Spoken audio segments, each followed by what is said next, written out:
Kumusta ka bayan? Mga dapat abangan ngayon sa Kumusta na ang Pag-ibig Mo.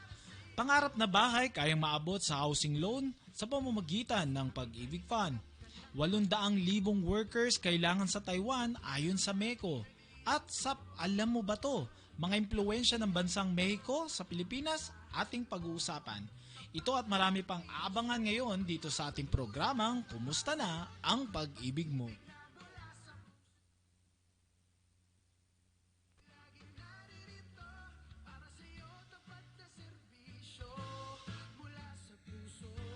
All right, once again, it's a bright afternoon here in Pasay City.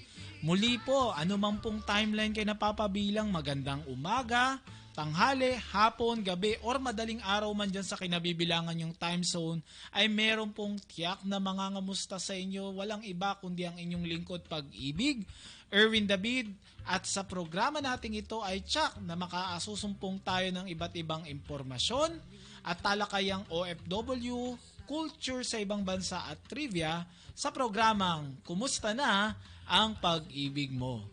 At ngayon nakatutuwa dahil po ang ating bansa ngayon ay nakararanas ng maliwalas na panahon sa kabila ng sunod-sunod na pag-ulan na naranasan natin noong mga nakaraang linggo.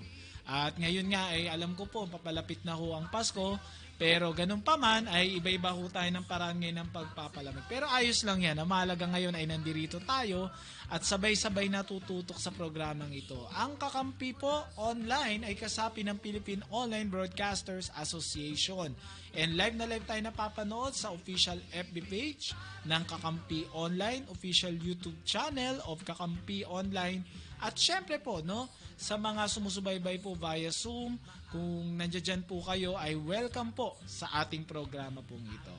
At hindi na natin patatagalin pa sa mga nakapanood po nung previous episode natin. Last September 7 ay atin pong ipinaliwanag at pinakita sa inyo na meron po pala tayong maasahan sa pag-ibig pagdating ho sa pangangailangan ho natin sa ating pong mga agarang mga bayarin. Katulad ho ngayon, no, kakasimula lang ng klase ng ibang mga kolehiyo or ibang mga eskwelahan, nagbukas na ho rin po yung pagkakataon, hindi lang eskwela na nagbukas, pati mga pitaka din ng mga nagpapaaral, ng mga magulang, kaya nga sa mga ganyang layunin at ganyang mga gastusin, magagamit natin ang ating pag-ibig benefits. Okay?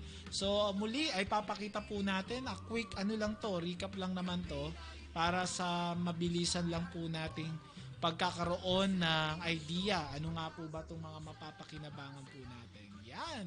So, una po natin ay pinaliwanag natin last time, ito pong short-term loan ng Pag-ibig Fund. So, ano ba itong short-term loan ng Pag-ibig? No? So, yan po yung pakikita po natin sa slide. So, ito pong short-term loan, ito po yung pwede nating magamit basta may at least 2 years or 24 months na hulog po tayo. Natatandaan nyo po dun sa ating pilot episode, by the way, no, sa mga hindi ho nakaabot ng mga nakaraang ating pong tinalakay, huwag kayong mag-alala, no, naka-upload naman po yung ating video, yung ating podcast recorded na topic po natin sa ating Kakampi Online official FB page po, no? And para malaman nyo na live tayo, ang oras po ngayong hapong ito dito sa Pilipinas ay 3:19 PM, no? 3:19 ng hapon. At samahan nyo pa tayo sa patuloy nating pagtalakay ng mga ganitong usapin. Dito lang po, no, live na live sa Kakampi Online. So quick recap lang, no, short-term loan, ito yung pwede mapakinabangan ng member na may at least 24 months or 2 years na hulog. So under po niyan, yan po, nakikita natin una, yung ating kasunod po ay yung ating multi-purpose loan. So multi-purpose loan, kagaya nyo nakikita nyo ngayon, so pwede nyo gamitin sa educational expense, health and wellness, minor home improvement, and other purposes. Kung sapat yung perang kakailanganin nyo dyan, parang halimbawa, no, gusto nyo mag-travel, or gusto nyo lang magpakain, or gusto nyo lang po magkaroon ng simpleng salo-salo, o hindi man po, yung iba gusto magpaganda, no, magpaspa, pwede nyo magamit itong tinatawag natin na multi-purpose loan. So, hindi nyo na problema yan kung ano mang layunin yan. Ang mahalaga po ay kayo po ay may latest na hulog sa pag-ibig para kayo po ay mag-qualify. Ano po ba itong multi-purpose loan? Next slide natin ay makikita natin na up to 80% of our total savings ang pwedeng ma-loan. Ang interest lang ho nito nasa 10.5% kada taon. So, kung iba, iniisip 10.5, uy, mataas yata yun. Hindi po. Abot kaya ko ito sapagkat kung i-divide nyo yan kada buwan sa isang taon, wala pa ho yung 1%. May easy payment term. Pwede ka mamili kung 2 or 3 years. Kaya nga po ito short-term loan, no? Hindi ho ganun katagal. 2 or 3 years lang po yung payment term. Kung may pera ka namang bigla, para i-fully paid, pwede nyo namang bayaran kaagad ng isang bagsakan. So, sa next slide ho natin, makikita natin yung sample computation. Yan. So, sa kagaya po na nakikita ho ninyo pwede kayo mag-loan ng even more than 100,000 kasi nakadepende naman yan, no? Nakabase ho dun sa 80% ng total na hulog nyo. Kaya yung mga kababayan natin, yung mga OFW yung taga-subaybay po, patuloy namin kayo hinihingkay at hulugan nyo lang yung pag-ibig nyo. Basta active member kayo, ay makakapaggamit kayo ng mga ganyang benefits or makaka-avail ng mga ganyang benefits po. Siyempre, mas rewarding ho yung paglolo natin kung mas mataas yung hulog. Yan, kagaya nung nakikita nyo ngayon sa ating screen, yung 100,000 na yan, kasi yung member na yan may at least 130,000 na hulog or naipon na savings under Pag-ibig. Kaya kung i-compute mo yung 80% ho nun, more than 100,000 or 100,000 and above. So, ganun lang naman po yun, no? Kaya, kumbaga, mas mataas na hulog, mas malaki ang ipon, mas malaki pwede kita yung dividends. At kung may emergency man, ay kailangan mag-loan, malaki-laki po yung pwede nating maging net proceeds or loanable amount under Pag-ibig Fund. And next po natin, sa ating short-term loan, ito, yung calamity loan, yung mga nakarang, yung bagyong Egay, Falcon, no, yung mga affected areas natin, pwede kayo mag-avail nito kasi available to or pwede pong i-apply to ng active member ng Pag-ibig within 90 calendar days from the initial day na dineclare under state of calamity yung kinatitirang lugar ng ating Pag-ibig member. So, this is just a simple loan lang naman na halos kaparehas lang ng multi-purpose loan. Up to 80% yung pwedeng ma-loan, pwedeng bayaran ng 2 or 3 years, pero dito mas mababa yung pwedeng natin bayarang monthly amortization sapagkat 5.95% yung pinaka-interest nito kada taon yan. Kaya kabayan, no? Kung ikaw ay nasa ibang bansa, tingin mo yung pamilya mo nakatira dito sa affected areas, ayan, pwede nyong i-apply ito. Kung may Loyalty Card Plus or Land Bank Cash Card kayo, no need to proceed to any branch or sa embassy natin. Online na using your virtual Pag-ibig. Yan, sa mga susunod nating episodes. Actually, nung ating pilot episode ay nagkaroon na tayo ng pahapyaw, no? Ng quick tour and quick explanation regarding the virtual Pag-ibig. So, with the calamity loan po, kailangan nyo lang magpakita dito ng one digitized government issued valid ID na may address as a proof, as a validity na kayo ay nakatira talaga dun sa area under state of calamity. Ito yung dineclare ho ng ating NDRMMC na under state of calamity. Yun lang naman po ang ibig sabihin yan. So, dahil mas mababa yung hulog dito, yan, makikita natin on the next slide, yung ating pong sample computation for calamity loan. So, makikita nyo mas mababa siya in terms of monthly amortization as compared with the multipurpose loan po, no? So, yan po, no, yung ating mga loan, short-term loan. And just to give you a quick idea lang naman po, no? So, yung next slide, it will show you yung mga requirements. Yung ihanda po natin. Hindi nyo na rin kailangan lumabas ng bahay, no? It is downloadable online through our official website at www.pagibigfund.gov.ph. You may proceed to downloadable forms. Nasa babang portion lang yan ng ating website. I-click nyo po yun and click nyo lang yung Provident, no? Under Provident, hanapin nyo lang yung short-term loan or multi-purpose loan application form. Kung calamity, of course, calamity loan application form and declaration of income. So, as for you, yung mga land-based OFWs, yung mga seafarers, yan, kaway-kaway tayo. Shout out po sa inyo, mga tagapakinig namin na mga seafarers din po, no? So, pag on vacation kayo, of course, walang hulog sa inyo ang inyong respective manning agencies. So, no problem po. Just fill out this declaration of income. So, no need to be notarized na yan. Hindi mo na kailangan ipanotaryo pa yan ay pa red ribbon. Even our loan form itself, yung mismong loan form na pipilautan po ninyo, ito po ay hindi na po kailangan papirmahan pa sa inyong respective manning agencies. Kayo lang po ang mag-fill out niyan and then your respective two witnesses and tiyakin lamang na na-indicate nyo yung kumpletong pangalan, even yung kung ano yung loanable amount na desire ninyo. So, pwede nyo lagay doon yung maximum, no? So, the good thing, if you have virtual Pag-ibig account, you may check yung loanable amount mo online. And on the next slide, we're going to show you the easy steps on how you will file or how you will submit your loan application using the virtual Pag-ibig. O, Erwin, kanina ka pa banggit nung virtual Pag-ibig. Ano ba tong virtual Pag-ibig? Sa madaling sabi, ito yung dinadala na namin yung serbisyo at transaksyon sa loob ng mga sangay ng Pag-ibig Fund in the comfort of your own house or in the comfort of your own cellphone or mobile devices or laptops as long as meron kayong internet connectivity. So through here, as long as you already secure yung inyo pong Loyalty Card Plus, yung Loyalty Card Plus is different from the old version natin. Kung meron sa inyo, nung umuwi sa Pilipinas, nag-apply nung unang version, kung wala pa yung EMB chip, ang mangyayari po dyan is pwede kayo mag-apply, no? Ng panibago kasi yung may EMB chip, yun lang yung may bank functionality. Okay? So, yun yung quick recap natin for our short-term loan. Ngayon, for today's episode, as we mentioned sa ating abangan introduction, pangarap na bahay kaya maabot sa tulong ng Pag-ibig Housing Loan. At totoo po yan, mga kasama natin at mga tagapakinig, sapagkat mas pinadadali na natin ang pagpoproseso ng pangarap nating bahay sa pamamagitan ng housing loan. Pwede kasi ito na bibili ka ng property na parang mismong tirahan ninyo, no? Investment ninyo na hindi nyo na kailangang umupa. Alam nyo, sa totoo lang, ang dami nating mga kapwa kababayan, mga locally or OFWs, locally employed or OFWs, na sila po ay nangungupahan pa rin. Pero with the Pag-ibig Fund, you being the active member, at least you have 2 years contribution or savings under Pag-ibig Fund, you can avail our housing loan para sa pangarap mong tahanan or yung mga wise nating OFW, no, yung future investment yan. Kasi as we all know, ang property po, nag-appreciate ang value po niyan over time, no?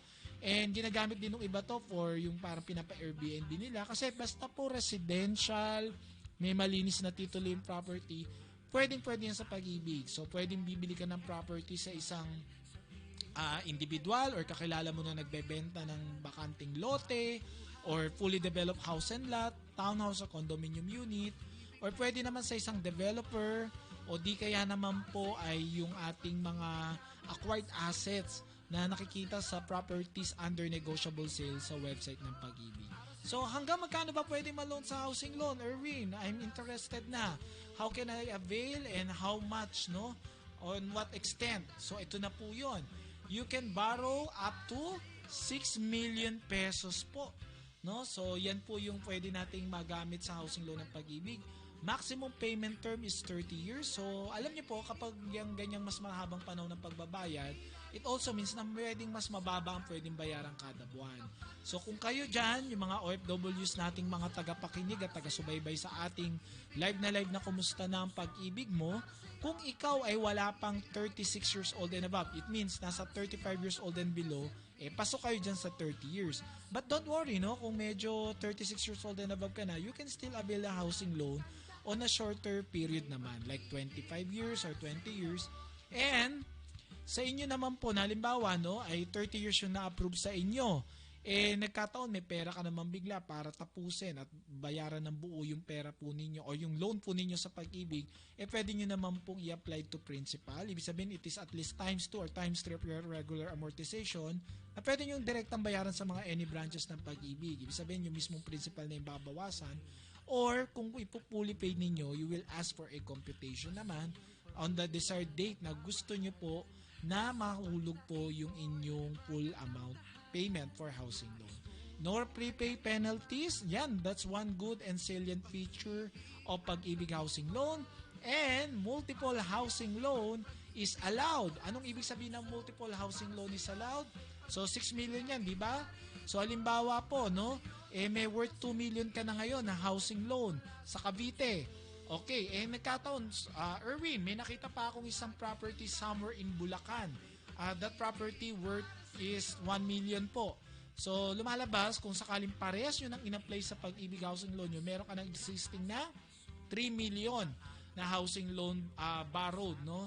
Na housing loan application sa Pag-ibig. So, okay po ba yun? Yes, okay lang. Basta kahit 2 o 3 man yan, kahit magkakaibang lugar, ang mahalaga, hindi lalagpas ng 6 na milyon yung total amount ng mga properties na in-apply po ninyo, and given na kaya pa rin ng inyong kapasidad or capacity to pay, which can be traced and evaluated based on your submitted latest employment contract with compensation or bank statement and other source of income. So, for the next slide, we're going to look at kung ano ba yung mga pwede nating gawin. Ayan. So, Erwin, housing loan, ano bang idea nito? Ano yung pwede nating magawa? First, if you want to avail a residential lot, ibig sabihin nito yung bakanting lote, no? Ang maximum na area natin is 1,000 square meters, no? Yun yung maximum. So, question, sir, what if, no, may nakita akong magandang property, nakainayang naman kung hindi ko gagamitin ang pag-ibig benefits ko. Kaso, sir, nagkataon, 1.2 square meters. Paano yun? Hanggang 1,000 square meters lang. Pwede ko pa rin bang i-apply sa pag-ibig yon? Yan, makinig po kayo, mga OFWs natin taga-subaybay. Ang sagot po dyan ay pwede naman. Yun nga lang, ang i-cover na amount ni pag-ibig is yung within 1,000 square meters. So, kung may sumobra man lang ng konti doon, of course, it will serve as an equity. Okay? At isa pa, ay pwede rin kayo mag-avail ng fully developed house and lot, townhouse, or condominium unit, even inclusive of parking slot. And just to inform you, ang allowed po sa pag-ibig yung mga fully, yung ready for occupancy na, no? Yung ready na tirahan na po, hindi po dapat pre-selling. Okay? So, whether yan man ay binebenta ng developer, yan man ay galing sa isang individual or kakilala ho ninyo, basta po fully developed house and lot, townhouse, condominium unit, even inclusive ng parking slot, as I mentioned earlier, ay pwede yan dito sa housing loan. Another thing, what if, sir, may bahay na po ako? Meron na ako existing property. Ang layunin ko na lang, magpagawa ng bahay, magpatayo, kaya patayon ko ng second floor, third floor. Pwede ba yun na ipa-loan ko yun sa pag-ibig fund? The answer is yes. Okay, kung wari si Juan de la Cruz, yung bahay niya gusto niyang ipagaya halimbawa sa design ng Camp Big Falcon ng Voltes 5. Why not, no? Alam nyo nga mga sir, kahit isabay nyo na nga yung pagpapa-install ng solar panel, kasama yan sa pwedeng finance ng pag-ibig housing loan. Pero, sa ganitong layunin, no, yung kung magpapagawa tayo or magpapa-renovate or mag-upgrade, no, ng ating property, importante lamang po na yung ating pong titulo ng mismong property na pagagawa natin, it's either nakapangalan po yan mismo sa inyo as a principal, borrower, or pwedeng sa inyong buhay na kamag-anak. Okay? So, dapat yung title nakapangalan dun sa kamag-anak na buhay. If ever na deceased or namayapa na yung may-ari ng titulo, let's say nakapangalan sa magulang and nagkataon na mayapa na yung parents, ang mangyayari po is kailangan mo nang isalin sa buhay na relatives o sa inyo mismo bilang borrower. And lastly, ay pwede natin magamit po ito. Let's say yung inyong bahay or existing residential property naka-bank financing, no? Nakapasok sa bangko. So pag ganun po, pwede naman po yan, no, na ilipat sa pag-ibig. Let's say na-compare nyo, mas mababa pala, no, pag sa pag-ibig natin ipapasok. Pwede yon. So, anong mga konsiderasyon mo natin dyan na titignan? Una, dapat yung ating bangko ay pumapayag silang ilipat sa pag-ibig. Anong ibig sabihin nun? Pag sinabi natin pumapayag yung bangko, it means that the sole mortgage of the property is ililipat na ho yun solely sa pag-ibig po. Pangalawa, dapat may at least 1 year na kayong naguhulog dun sa naturang bangko. So, hindi lang ho basta nagulog lang ng 1 year, pero dapat ho makita ng pag-ibig na malinis yung records ninyo. Wala kayong arrears. Para masabi namin na, okay to, no? Maganda naman yung kanyang background in terms of performance as a borrower. So, pwede natin siyang tanggapin. So, given with those qualifications and considerations, kung check naman lahat ho yun, of course, you can apply or you can transfer the existing home financing to Pag-ibig Fund. Okay, napakasimple lang naman itong ating housing loan. So, on the next slide, ang tanong, ito na yung mga pwede nating magawa. On the next slide, tingnan naman natin, sino yung mga pwede. Yan. Una po, dapat po Filipino citizen po, no? Pwede ang dual, pero hindi po dapat yung isinuko na niya, yung pagka-Pilipino. Ito lang naman kasi ay naka-angkla or naka-anchor, nakabase dun sa ating batas. Kung sino-sino lang po yung pwedeng magmay-ari ng property dito sa Pilipinas. Kaya importante, nasa legal age and Filipino citizen. So as you can see, the eligibility requirements, first at least 24 months savings. Ibig sabihin may at least 2 years, parang kanina sa multi-purpose loan. Okay, question. Paano kaya Sir Erwin? Let's say ako ay bagong member pa lang, bata pa ako. May kakayanan na ako. Nagkataon, meron na ako magandang pinagtatrabahuan at maganda naman yung pasahod sa akin. Kaso, bagong member lang ako sa Pag-ibig, wala pa akong 2 years. Sakto, ayoko nang pakawalan yung binibentang bahay sa tabi namin. Baka makuha pa ng iba. Gusto ko sanang i-apply sa Pag-ibig. Wala pa nga akong 2 years. Pwede ko bang i-apply agad-agad yun? At ang good news is, pwede. So kung wala pang 24 months at bagong member ka pa lang, ang gagawin lamang po natin, kung may mga ganyan kayong concern, pakinggan po natin ito, yung 24 months, ilalamsam payment nyo po yun. So sa ngayon, ang regular hulog pa lang naman ay 200 pesos. So times it to 24 months, it will be 4,800. So, ang lump sum payment, ibig sabihin, isang bagsakan mo na yung 200 na good for 24 months for the sake of eligibility. At ito ay pwede nating bayaran or isettle sa mga branches lamang po ng Pag-ibig. Banggitin nyo lang po na yung gagawin ninyong payment is for lump sum payment sa housing loan so that the cashier or the personnel of Pag-ibig Fund can indicate dun sa inyong resibo na ang ginagawa ninyo ay lump sum payment for housing. And that's it. Pwede na kayo mag-housing loan po. Pero, hindi nangangulugan nun na advance payment po yun. Maliwanag po yan. Lump sum payment is different from advance payment. Kasi halimbawa, ang ginawa ninyo, in-scatter ninyo yung payment into 24 months, no? Na halimbawa, for September 2023 up to August of 2025, pag ganun po ginawa ninyo, August 2025 pa kayo pa pwede mag-loan kasi in-advance ninyo. Kaya ano pong solusyon natin? Mag-lump sum payment. And tiyakin lang yung mga susunod naman. Let's say nag-lump sum payment ka this September 2023 and then hulugan nyo lang po yung regular natin, yung 200 lang na monthly for October onwards. Or pwede nyo i-advance, no? Kung nag-individual payer kayo, lalo na sa mga OFWs, sa mga seaman nating nakabakasyon. Ayan, pwede nyo ituloy yung hulog ninyo. Then, dito rin po sa atin, nakikita natin ngayon na yung member must not more than 65 years old at the date of application and not more than 70 years old at the date of loan maturity. So, yung nakikita nyo ngayon, legal capacity to acquire and encumber real property in the Philippines, yan yung binanggit ko na kanina. Yung kailangan Filipino citizen. Ito naman po, no, ito yung iba, nagiging concern to. Kailangan po walang Pag-ibig housing loan na foreclose, cancel, bought back, or voluntarily surrendered. Okay? So, yun naman po yan. Sir, paano po kung may history ako na ano po yung property ko na foreclose? Yung anak ko naman may trabaho na, active Pag-ibig member.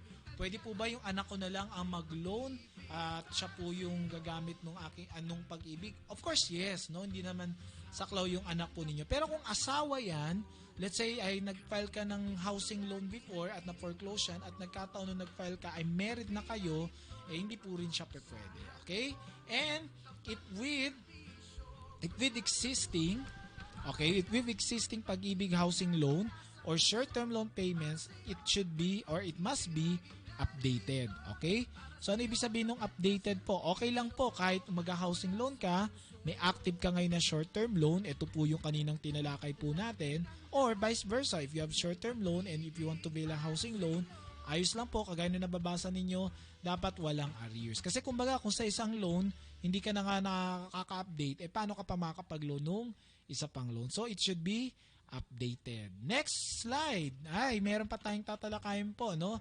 At samantalin yung pagkakataon nito because layunin ng programa natin for you to become informed, well-informed, at the same time is knowledgeable about the process and the steps and requirements ng ating Pag-ibig housing loan. Maganda po ito, no? Ang Pag-ibig po, no, enjoin kami sa layunin ng ating pamahalaan ng administrasyong Ferdinand Marcos Jr.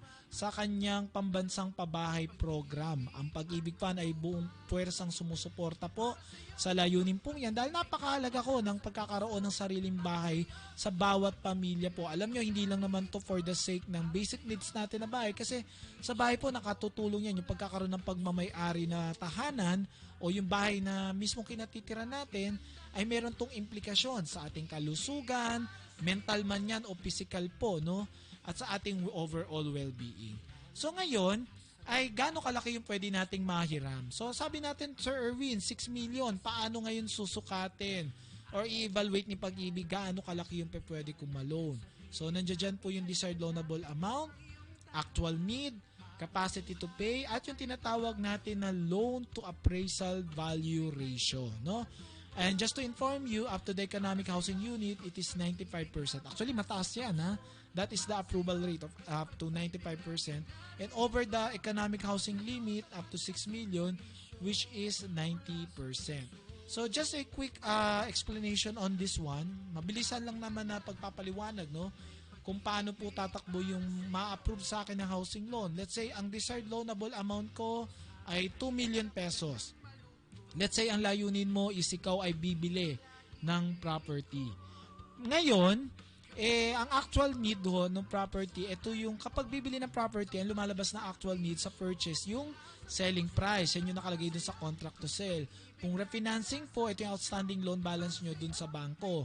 Kung house construction, yung total construction cost. Halimbawa, ako'y bibili. Ang nilagay sa selling price po ay 1.8 million. And then sa capacity to pay ko naman, ang ibig sabihin ng capacity to pay, it is the 35% of your gross monthly income, pasok ako sa 2 million. So sa desired loanable amount, 2 million, capacity to pay, pwedeng 2 million and more than 2 million. Pero sa actual need, 1.8 million. So sino ngayon na masusunod doon? The lowest value from the list provided shall be your loanable amount or loan amount. So kung yung 1.8 ang pinakamaliit doon sa mga yun yung possible na ma-approve po sa inyo. And the rest, no, baka naman makausap ng seller, baka pwede niyang sundan na lang din yung ganong amount or i-equity nyo na lang. Yung sabihin is, i-cash nyo na lang dun sa seller yung nalalabing halimbawa, no, from my example earlier, 200,000 just to complete yung full amount na 2 million pesos. Okay, next slide po tayo as we continue. Nandito pa rin tayo sa Kumusta na ang Pag-ibig Mo, and now we're talking about the housing loan. Moving forward is about the Pag-ibig interest rate. And just to inform you that we have the lowest interest rate from January to June 2023. Huwag niyong palampasin ang pagkakataong ito na mababang ating interest rate. So it range from 5.75% up to 10% po. Okay? So just to give you a quick explanation kung ano po yung nababasa nyo ngayon na fixing period. No? Yung fixing period kasi is dito ay hindi ho gumagalaw yung interest on the specific period. If you choose 1 year, pwede siyang magpalit by next year, pwedeng medyo bumaba, pwedeng tumaas, o pwedeng same lang kung sakasakali. Of course, kung sa 3 years, ganun din po, every 3 years siya magpapalit, and yung talagang fix na, yung 10%, yung 30 years fixed period. Okay? Kung ako tatanungin mo, halimbawa, no, bata-bata ka pa naman, kung ano yung pipiliin mo dyan sa mga yan, pwede mo piliin yung 3-year repricing period na tinatawag po. Okay, next slide. Okay, so yan po yung ating, sige po, next slide po tayo. Yan, so patuloy lang yung ating pagpapaliwanag sa housing loan at sa ating pong mga dapat na gamitin. Anyway, sa pagbabalik po natin, magkakaroon lang muna tayo ng commercial gap. Pero sa pagbabalik po ng Kumusta na ang Pag-ibig Mo, ay meron lang tayong ilang tatalakayin papatungkol sa mga housing loan borrowers na active na naguhulog. Ito yung aming HEAL program. And syempre, yung ating balitang OFW at yung Alam Mo Ba To para sa ating mga napapanahong trivia na tsak na ikatutuwa po ninyo. So yan at marami pang iba sa pagbabalik ng ating programang Kumusta na ang Pag-ibig Mo?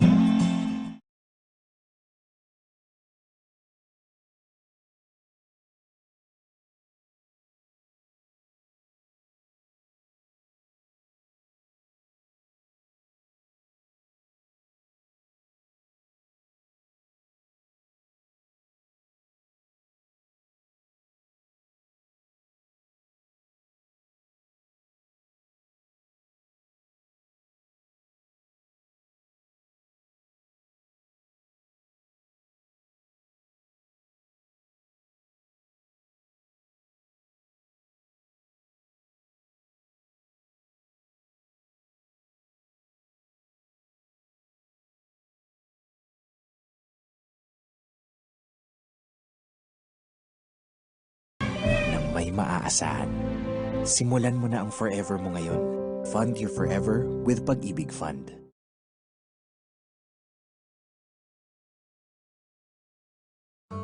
Bago ako magmahal ng iba, Mamahalin ko munang sarili ko. Mag-iipon muna ako ng Pag-ibig. Pag-ibig Regular Savings. Earn 25 times more sa contributions mo. Ang contributions mo, ipon mo. Mas malaking contribution, mas malaking ipon. I'm worth it. I deserve Pag-ibig.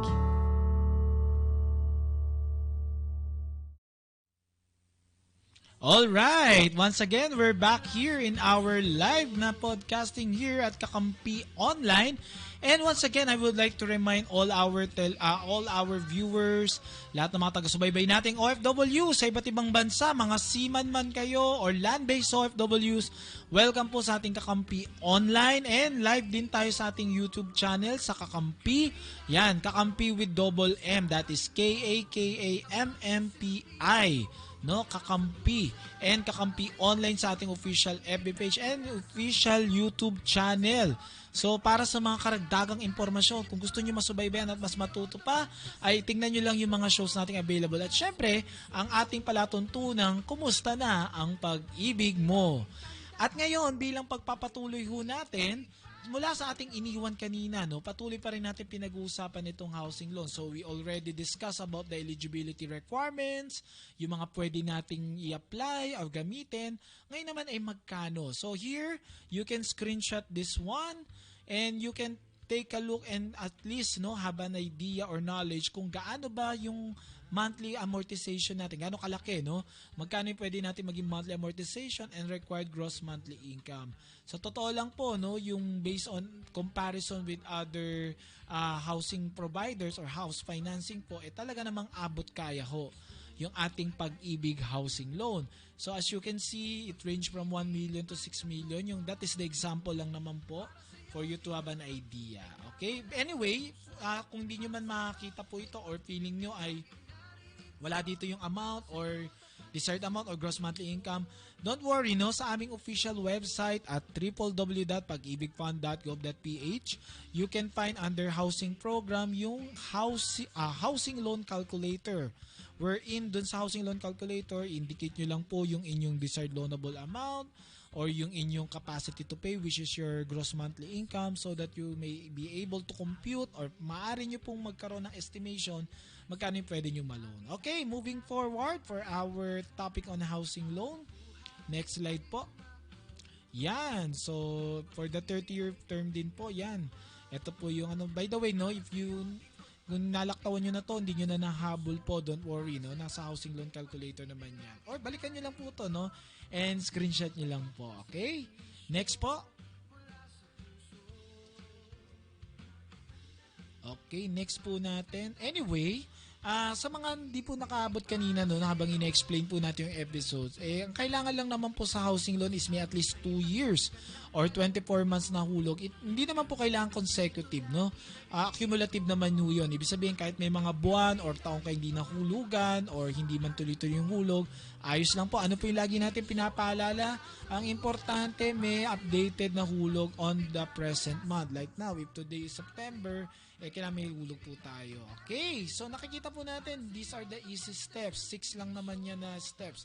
Complete the checklist of requirements, submit the housing loan application form, and after 20 working days, you will receive a notice of approval, and after that, is accomplish the NOAA requirements for the loan release and use loan proceeds to buy or improve your housing loan, and lastly, is to pay your monthly housing loan amortization. Kung tutusin nga, no, if we are talking about up to the loan release, parang lalabas na 4 lang, no? Or 5 lang. Pero makikita nyo dito, sinama na hanggang doon sa, syempre, no, as a borrower, you are also expected, no, to have your active payment of housing loan amortization. Okay, on the next slide, ay makikita naman po natin dito, ano nga po ba itong ating mga loan requirements. So, ito naman, basic lang naman to. Housing loan application form. So, housing loan application form can be downloaded online, dun uli sa downloadable form. Proof of income, yan, yung mga OFW natin, mga OFWs na sumusubaybay. Ano ba yung mga pwede natin proof of income? Of course, your present, no? It should be your present employment contract with compensation. So most likely pag ganyan, malamang nasa ibang bansa na ho kayo or nakasakay na kayo sa barko sa mga seaman po natin. Kaya ang gagawin nyo po ay mag-iwan na ho kayo kung bago pa kayo malis ng Pilipinas, kayo po ay may desired na mga housing loan. Ang gagawin lamang po natin ay mag-iwan lang po tayo ng ating original na notarized special power of attorney sa inyong representative. Okay? At mag-iwan na rin ng kopya po ng ating one digitized government issued valid ID with 3 affixed signatures. So yung one digitized government issued valid ID na yan mga ma'am and sir, yan po dapat ay may 3 signature ninyo, no? Pag binigay nyo yung photocopy, kagaya ng binention ko lang kanina. Kung may passport ka, okay na po yun, no? So, yan po yung iwan nyo. Kasi titingnan dyan ng housing department namin or ng housing evaluators kung talagang napirma nyo yung ninyo, SPA ninyo bago kayo umalis. Okay? Kaya mas magaan naman kung dito nyo nagagawin yan or i-execute yung naturang special power of attorney kasi mas mura. If in case kasi na nasa ibang bansa po kayo, dadaan po yan sa ating konsulado or sa ating embahada dyan sa bansa para ipa-red ribbon, no? Ipa-certify yung inyong special power of attorney. Number 3, yung one valid ID yan. If you have the passport, okay na po yun. And then, as I mentioned earlier, kung may representative ka, bigyan mo lang din parehas kayo magpapakita ng valid IDs. Number 4, ito yung nilalakad natin sa mga registry of deeds, yung transfer certificate title o yung certified true copy ng title na authenticated, no, ng concerned registry of deeds ng inyong lugar. Sa condominium unit, yung TCT of the land and condominium certificate of title and certified true copies as authenticated ng registry of deeds kung saan located yung property. Panglima po ay yung updated tax declaration ng house and lot and updated real estate tax. Yun yung po yung amilyar na tinatawag natin. And number 6 is the vicinity map or sketch of the property. Ito madali lang to. Pwedeng simple drawing nyo lang naman o di kaya naman yung Google Map natin na maayos na naka-indicate doon yung mga landmarks, yung streets, so that the Pag-ibig representative can visit yung property kasi ina-appraise namin yan personally. Kaya malaga ho ay mapakita nyo kung paano mabibisita at mapupuntahan yung inyong desired property po o yung ina-apply nyong property. Number 7, ito po yung nakadepende kung ano yung loan amount ninyo. Yan yung makikita natin sa loan purpose ninyo. Yan yung makikita natin sa next slide. Halimbawa, kung purchase of lot or purchase of residential house and lot, yan, next slide po. Sa ating purchase of residential house and lot, okay, so banggitin ko na lang po, sa ating residential house and lot, ang nire-require lang po dyan yung contract to sell. Okay, ito yung nagsaserve as agreement between the buyer and the seller ay kung magkano niya talaga pinagbebenta at anong property yung kanyang pinagbebenta po. Ngayon, kung layunin naman na may magpapagawa ng bahay o magpapatayo, magpaparenovate, dapat yung property po, yan, okay. Dapat yung property po ay merong building plans, may specification with bill of materials na gawa po or duly signed by the licensed civil engineer or architect po. Yung iba nagtatanong, pwede bang pinagawa ko lang doon sa kakilala kong marunong? Hindi po. Dapat po, gawa po yan ng licensed civil engineer or architect. Alam niyo po kasi, pag yan pa pinagawa niyo sa architect, yung pirma niya dyan sa property, nagagarantiya ho yan dapat na 15 years na nakatayo yung property ho ninyo. Ibig sabihin, walang problema sa construction. Construction-wise, ay walang problema. Kaya yun po yung kahalagaan at kagandahan po. Kaya dapat ay sign by licensed civil engineer or architect. Tapos, sa refinancing of an existing housing loan, ang additional requirement po natin, of course, is the latest statement of account or an outstanding loan balance duly signed by the bank manager or the account officer of the bank na pinag-applyan nyo ng home financing and any other of following requirements, like official receipt for the past 6 months as a valid of your proof of payment and subsidiary ledger po. So, what we're talking about on the 7th step is aside dun sa unang 6 na binanggit natin kanina, ito po yung ipapakita or ipapasa natin depends on your loan purpose po. Okay? Once again, as a continued reminder, we're still live here in Kakampi, either by Facebook page on the Kakampi Online or the official YouTube channel of Kakampi. At nandito pa rin tayo, Erwin David, ang inyong host sa programang Kumusta Na ang pag-ibig mo. Now, continuously talking and discussing about pag-ibig housing loan. Sige nga po, next slide po. So, yung iba po dyan yung binanggit na natin ay requirements issued by other government agencies. Katulad sa purchase of residential house and lot, may asikasuhin tayo dyan sa Bureau of Internal Revenue in terms of notarized deed of absolute sale and other requirements, tax assessor's office. Yung iba naman dyan ay may kita nyo naman sa mga munisipyo nyo. Ako personally, ay naglakad ako ng ganyan sa May Kawayan, Bulacan dahil nasa May Kawayan yung property. And yung mga yan, yung Registry of Deeds, Tax Assessor's Office, nasa iisang building lang yan. Nandun lang yan sa munisipyo po ninyo. No? Baka iba sa inyo, parang ang dami namang opisina niya. Huwag kayong mag-alala, nasa iisang gusali lang yung mga yan. Dahil yun yung pinapahalaga ng gobyerno natin hanggat maaari hindi na pa to and fro or layo-layo pa. Yung mga kakailanganin nating ahensya o departamento. And next slide po. Just for you to have a quick idea. So, ito na po yung ating QR code. Yan, medyo high-tech na po tayo. Kaya pag ganyan, just to proceed easily and quickly to the respective links that can give us the quick information about Pag-ibig Housing Loan. Yan po. Flash on your screen is our updated and active QR code. And by this time, happy listening to our active viewers from Sir Reynaldo Santo Domingo. Yan, happy watching po and happy listening right now. Kay Mr. David II. Yan, kaapelido pa kita, sir. Kabalin ka yata, no? Sa mga kabalin natin, na kababayan, yan, kapwa nyo po ako kabalin, ay magandang hapon sa inyo, no? Pasensya na, ganun yung bati ko, no? Kabalin ako pero hindi ako marunong magkapampangan, nakakaya po. Okay? And si Ma'am Cristel Kahulugan, yan.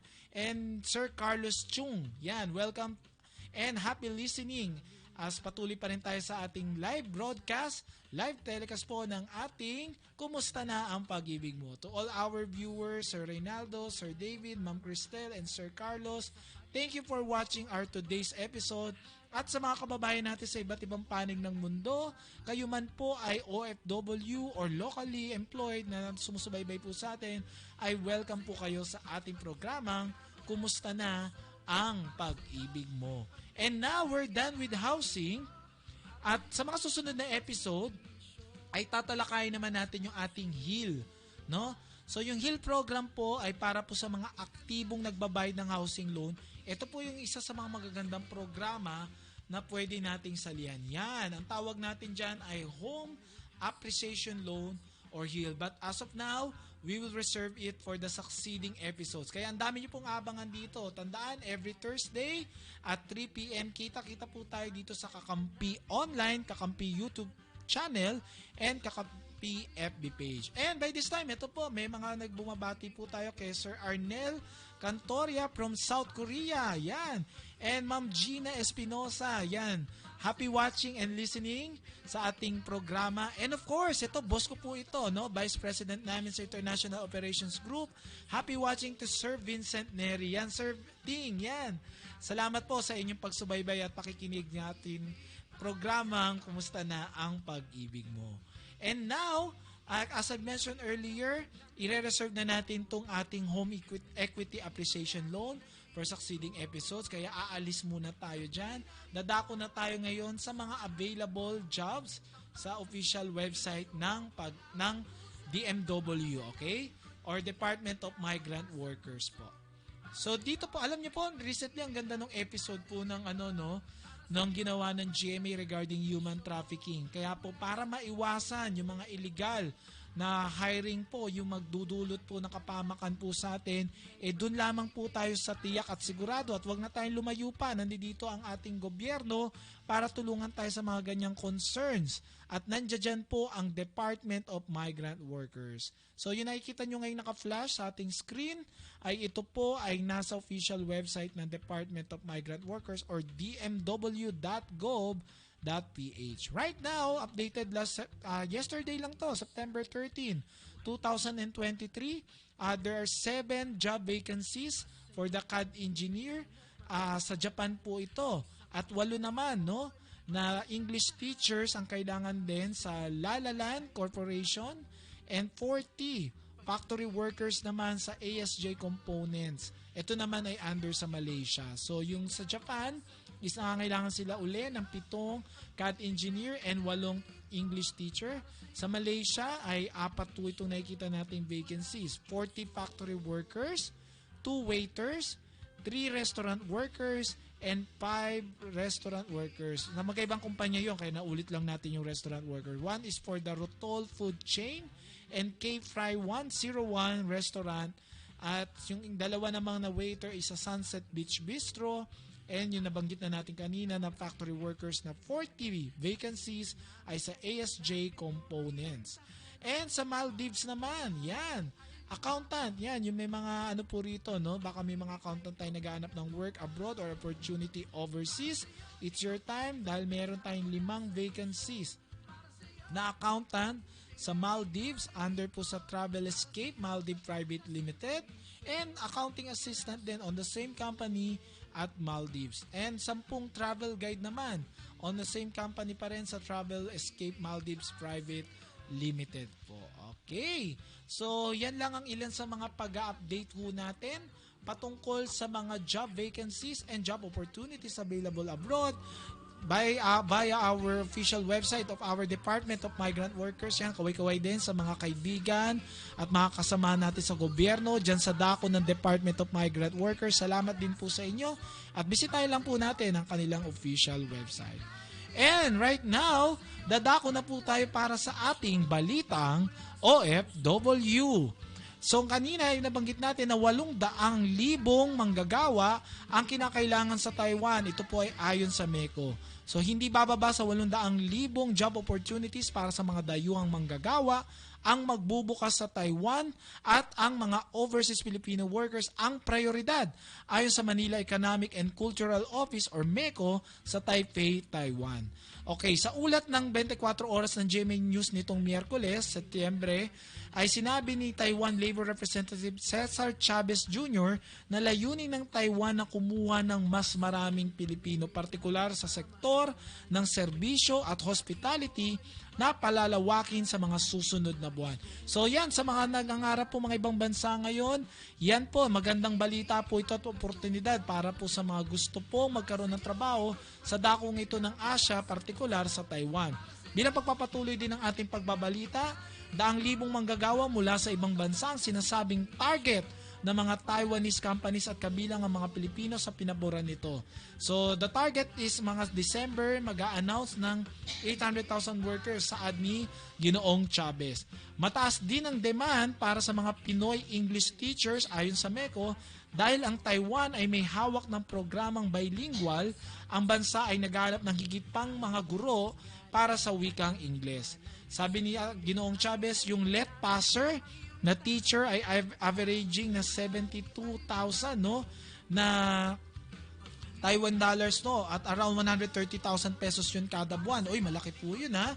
Yung mga non-let passers naman ay 40,000 naman sa currency ng Taiwan. So papalo ho yun ng 70,000 pesos according kay Ginoong Chavez. So maaring maliit na bansa ang Taiwan, ngunit mahigit 150,000 OFWs ang nakadeploy doon kung saan ang karamihan ay mga factory worker.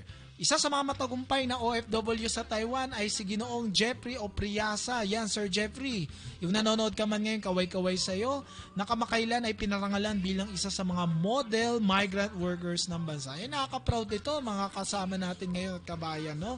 So, nagsimula si Opriasa, si Ginoong Opriasa bilang isang operator sa isang pabrika ng semiconductor hanggang sa na-promote siya bilang line reader at isa na siyang head ng troubleshooter ngayon na nagsasanay hindi lamang sa kapwa Pilipino kundi pati sa mga foreign workers. Kay Ginoong Jeffrey Opriasa, on behalf of Kakampi and Pag-ibig Fund ay sumasaludo po kami at mabuhay po kayo at lahat ng manggagawang Pilipino sa iba't ibang sulok ng mundo, maraming salamat po sa inyo. Kayo po ang dahilan kaya maraming nag-hire na employer overseas sa mga Pilipino dahil sa kahusayan at kagalingang pinapakita po ninyo. And by this time, as we continue with our live broadcast here in Kakampi Online, ay patuloy pa rin po ang ating shoutout. Yan, sa mga nandiyan dyan po sa ating YouTube channel, yung mga nakatambay dyan, no? Pwede kayong mag-comment ng mga shoutout din namin kayo. Mula sa KSA, shoutout tayo kay Ma'am Mila Lapus, And from Qatar, si Sir Jeffrey. Yan, Sir Jeffrey, happy listening and watching po. And from also on the same country sa Qatar, si Ma'am Jinky Lim. Yan, Ma'am Jinky, happy watching and listening. And yung balik lang po natin kanina, kakabalita natin sa bansang Taiwan, si Ma'am Lorna Capones. Ma'am, thank you po for your commendation and appreciation of our show. Mabuhay po kayo sa mga kababayan po nating mga nasa ibang bansa. Okay. So, bilang pagpapatuloy po ng ating programa, ay dumako na po tayo sa ating Alam Mo Ba To? Okay, buenos dias, isenyorito, isenyorita. Yan, nandito pa rin po kayo sa Kakampi Online. Wala po tayo sa Dora the Explorer. Alam nyo po kung ba't tayo medyo nag-Espanyol lang ngayon, no?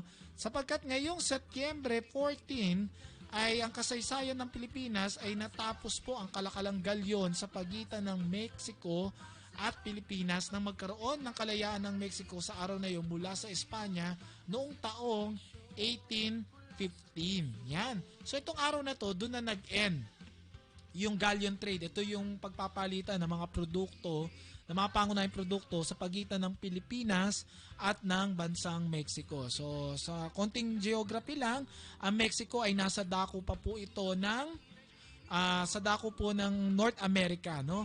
At ang Pilipinas of course sa Asia. So ang daanan ho nila diyan, hindi na ho sila tatawid ng Atlantic, ang daanan na nila sa kabila, Pacific Ocean, going dito sa Pilipinas. So marahil mga kasama natin at kababayan, naririnig ng Mexico, pag narinig yung bansang Mexico, no, pinapaalala sa atin ito yung mga telenovela gaya ng Marimar at Rosalinda.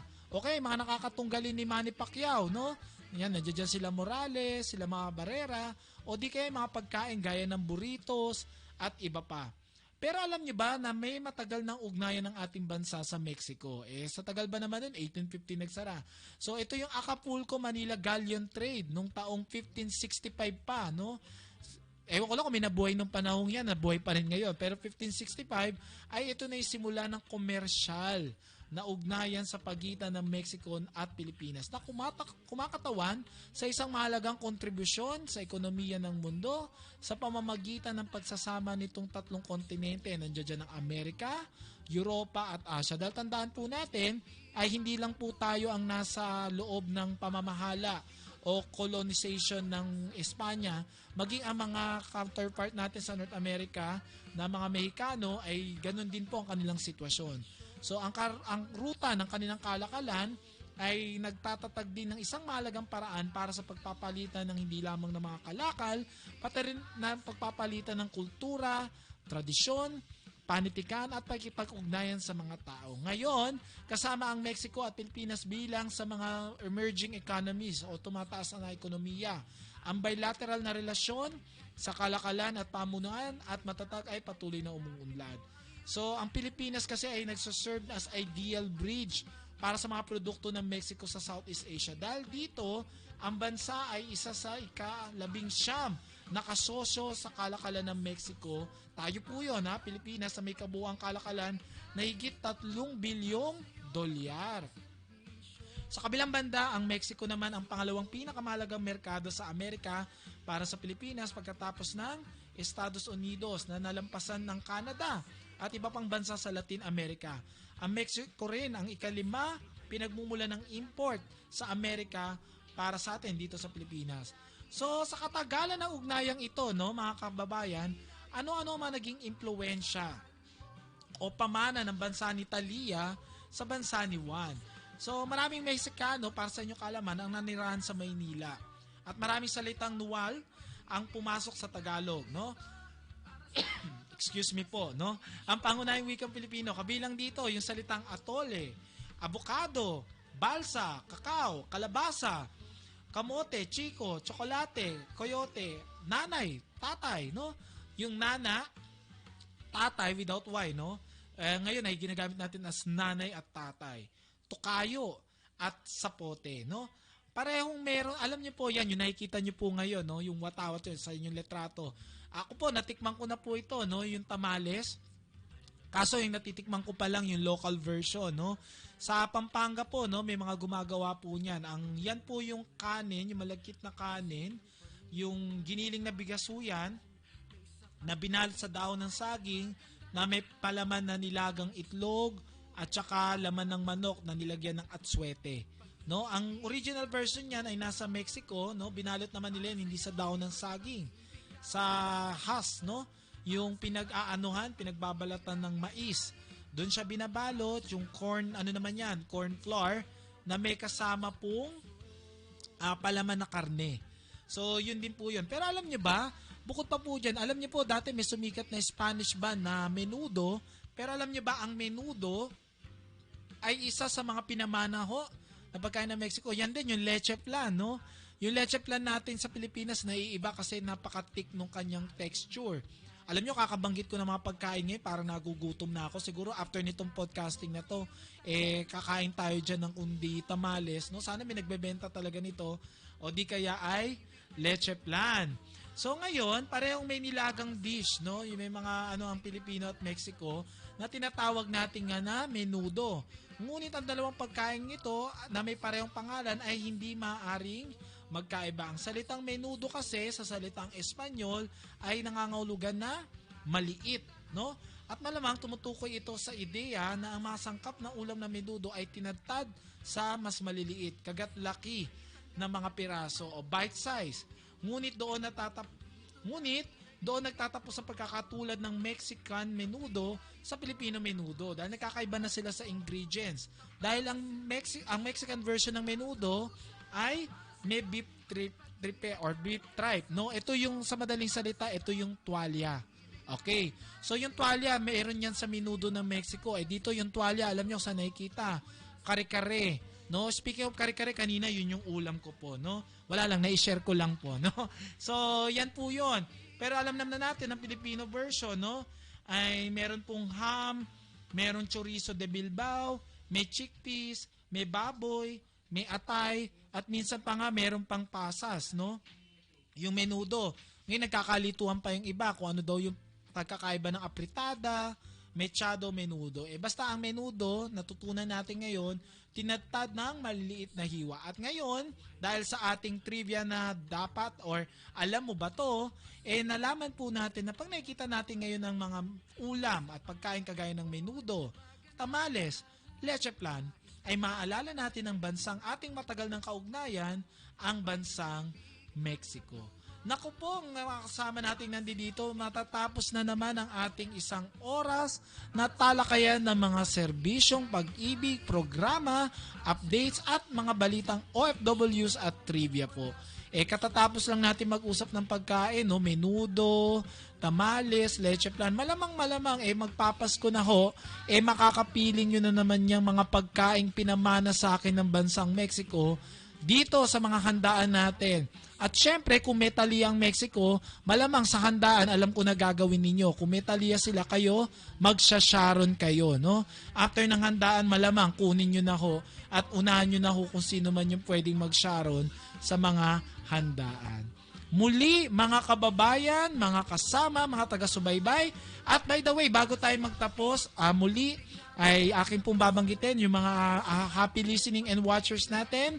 Si Ma'am Mary Joy, MJ Olsina, Ma'am Lisa Aribatado, Sir Freddy Ray Marso, yan, Freddy Ray Marso, shout out po sa inyo.